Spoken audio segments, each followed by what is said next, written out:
राधे राधे दोस्तों, जय श्री द्वारिकाधीश महाराज। आज मैं आ गई हूँ द्वारका के सफर को आगे बढ़ाते हुए डे 2 की जर्नी लेकर। डे 1 में हमने अपने सफर को लेट लतीफ ट्रेन के साथ जयपुर से स्टार्ट किया और पूरे 16 घंटे का ट्रैवल पूरा करके द्वारका पहुंची, जहाँ मैंने श्री द्वारिकाधीश के दर्शन के साथ साथ रुक्मिणी जी के दर्शन, भटकेश्वर महादेव जी के दर्शन और गोमती नदी पार करके श्री लक्ष्मी नारायण जी के साथ साथ 5 कुओं के भी दर्शन किए। अगर आपने डे 1 की वीडियो नहीं देखी है तो ऊपर आई बटन पर नोटिफिकेशन आ रहा होगा, आप वहाँ क्लिक करके वीडियो जरूर देखें और द्वारिकाधीश महाराज के दर्शन करें। द्वारका में पहला दिन कैसे निकल गया कुछ पता ही नहीं चला। अब यहाँ स्टार्ट होता है मेरा डे 2, जिसके लिए मैं बहुत ज्यादा एक्साइटेड रहती हूँ, क्योंकि मेरे महादेव जी के 12 ज्योतिर्लिंग दर्शन में से एक ज्योतिर्लिंग के दर्शन और मिलने जा रहे हैं। तो सुबह सुबह जल्दी तैयार होकर होटल से बाहर निकलकर मैं आ जाती हूँ ब्रह्मानी टूर एंड ट्रैवल वाले भैया के पास और उनसे एक बार फिर स्कूटी रेंट पर लेकर निकल पड़ती मेरी सवारी शिव जी के दूसरे ज्योतिर्लिंग नागेश्वर महादेव जी के दर्शन के लिए, जो कि द्वारका से सिर्फ 15 किलोमीटर की दूरी पर ही है। कुछ ही मिनटों का सफर तय करने पर ही मुझे दूर से ही शिव जी की भव्य सी मूर्ति के दर्शन होने लगते हैं। नागेश्वर महादेव मंदिर का प्रवेश द्वार भी काफी अच्छा बना हुआ है। अंदर आते ही मेरा डुओ स्कूटी पार करने में लगा था और मैं शिव जी को देखने में। बिना किसी देरी के मैं मंदिर के भीतर प्रवेश करती हूँ और मेरी किस्मत इतनी अच्छी थी कि मंदिर में मुझे बिल्कुल भी भीड़ नहीं मिली। इससे मुझे शिव जी के दूसरे ज्योतिर्लिंग के दर्शन बहुत आसानी से मिल गए। मैं वहीं खड़ी होकर शिव जी को बस देखती जा रही थी।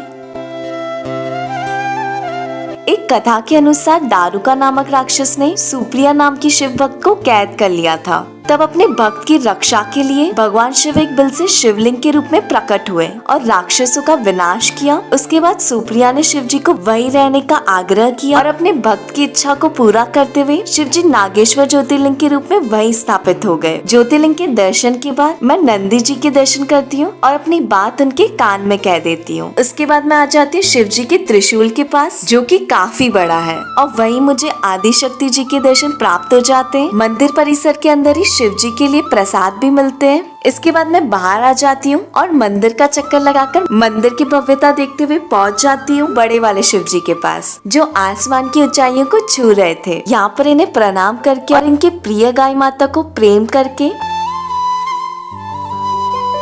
मैं मंदिर से बाहर आ जाती हूँ और पहुँच जाती हूँ अवध माता जी के मंदिर में, जो कि शिव जी के मंदिर के पास ही है। मंदिर में माता जी के रूपों के दर्शन के बाद और उनका आशीर्वाद प्राप्त करने के बाद मेरी सवारी निकल पड़ती है बेट द्वारिका की ओर। बेट द्वारका मुख्य द्वारका से 30 किलोमीटर की दूरी पर स्थित एक टापू है। 30 किलोमीटर का सफर और साथ में स्कूटी काफी आसान लगता है, लेकिन यह इतना आसान भी नहीं था, क्योंकि बेट द्वारका की ओर जाने वाली रोड काफी खराब थी।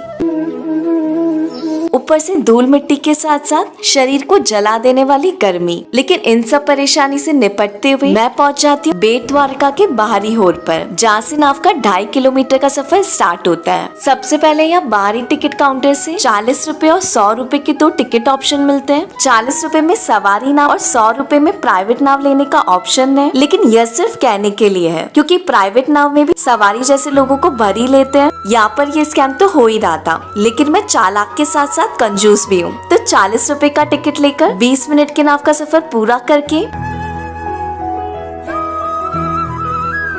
पहुंच जाती हूँ बेट द्वारका और 200 मीटर पैदल चलकर आ जाती हूँ श्री द्वारिकाधीश के मंदिर में। बेट द्वारका को भेट द्वारका भी कहा जाता है और मान्यता के अनुसार यही वो जगह है जहाँ श्री कृष्ण जी से मिलने सुदामा जी आए थे और यहीं पर चावल खाकर श्री कृष्ण जी ने सुदामा जी की दरिद्रता दूर करके उन्हें 2 लोकों की संपदा प्रदान की थी। इसलिए इस मंदिर में चावल चढ़ाने की प्रथा है। यहाँ दर्शन करने के बाद मैं आ जाती हूँ मंदिर परिसर से बाहर और मेरी नजर पड़ती है आइसक्रीम वाली शॉप पर। तो बिना देरी के मैं उनसे आइसक्रीम लेकर खाने बैठ जाती हूँ और आइसक्रीम के ठंडक की बहुत ज्यादा जरूरत थी मुझे। आइसक्रीम खत्म करने के बाद एक नई ऊर्जा लेकर मैं पहुँच जाती हूँ सोने की द्वारका देखने, जो बाहर से देखने में इतनी खूबसूरत है तो अंदर से कितनी ज्यादा खूबसूरत होगी। इसलिए फटाफट 40 रुपए का टिकट लेकर मैं अंदर पहुंच जाती हूँ और पहुंचते ही मेरे होश गायब हो जाते हैं, क्योंकि जितना मैंने सोचा था ये तो उससे कहीं ज्यादा ही सुंदर है। यहाँ पर 2 फ्लोर हैं, जिसमें ग्राउंड फ्लोर पर श्री कृष्ण जी के ब्रज में की गई सभी लीलाओं को प्यारी सी झांकी के द्वारा दर्शाया गया है। जैसे कारागार में उनका जन्म, वसुदेव जी जब कृष्ण जी को लेकर जाते हैं, फिर मैं कृष्ण जी को झूला झुलाती हूँ, पूतना वध, कृषि का गायों के साथ खेलना, माखन चोरी लीला, कालिया नाग लीला, श्री कृष्ण द्वारा मामा कंस का वध, यशोदा मैया के द्वारा गौ दहन, गोपियों के साथ रासलीला करना, गोपियों की वस्त्र चुराना, मासी पूतना, मीराबाई, संदीपनी आश्रम, जब यशोदा मैया ने कृषि को उखल से बांध दिया था, उखल वंदन, गोवर्धन पर्वत लीला, जब श्री कृष्ण ने गोवर्धन पर्वत को 7 दिनों तक अपनी छोटी उंगली पर उठाए रखा था और ब्रजवासियों को इंद्र जी के प्रकोप से बचाया था। गरुड़ जी, नित्य आनंद स्वामी, इन झांकियों में मुझे जैन तीर्थंकर महावीर स्वामी जी भी दिखे। तो मेरे मन में प्रश्न आया कि श्री कृष्ण या महावीर स्वामी जी का क्या कनेक्शन होगा, जिसका जवाब तो मुझे नहीं मिल सका। और बहुत सारे ऋषि। फिलहाल यहाँ पर श्री हरि विष्णु जी अपनी पत्नी लक्ष्मी जी के साथ विराजमान है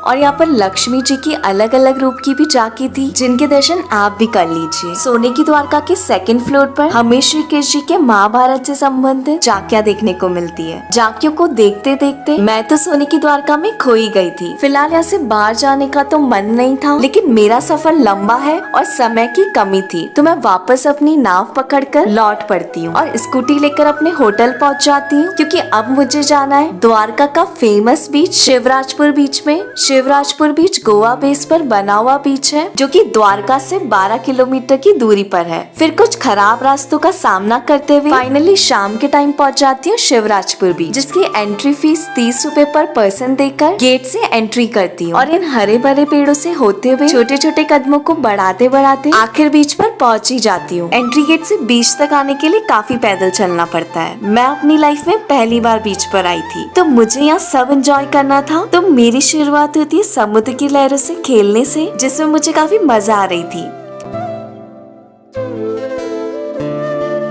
इसी बीच मैं सोचती हूँ क्यों ना इस बीच पर कब्जा कर लिया जाए। इसी सोच को आगे बढ़ाते हुए मैं बीच पर अपने पैरों के निशान बनाने लगती हूँ और बीच का इतना हिस्सा मेरा हो गया। इस बीच पर काफी सारी राइड्स अवेलेबल थी। वैसे तो मेरी अंतरात्मा सारी राइड्स के मजे लेने को बोल रही थी, लेकिन मेरी गरीबी ने मुझे रोक रखा था। तो अपने बजट को ध्यान में रखते हुए मैं पैराग्लाइडिंग करने का सोचती हूँ, जो कि मेरा ड्रीम था। फिर कुछ ही देर में मैं पापा की परी बन के उड़ जाती हूँ,